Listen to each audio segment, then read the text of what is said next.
Wrap, dry skin. Try this easy DIY and feel the difference instantly. Your skin could feel softer, smoother, and more hydrated after just one use. Here's what you need.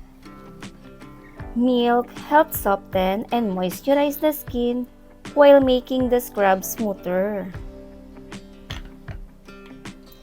Sugar provides gentle exfoliation to help remove dry skin. Baking soda acts as a cleanser that helps lift away dirt and impurities from the skin surface.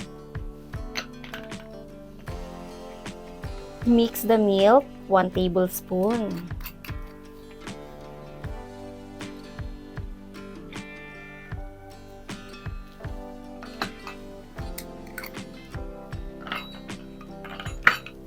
Sugar 1 tablespoon.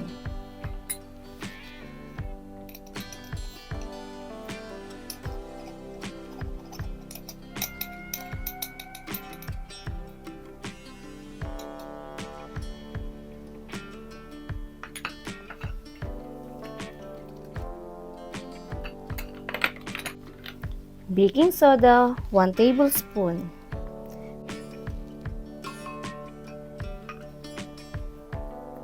Mix together until get a paste-like consistency. The texture should be thick enough to massage onto the skin.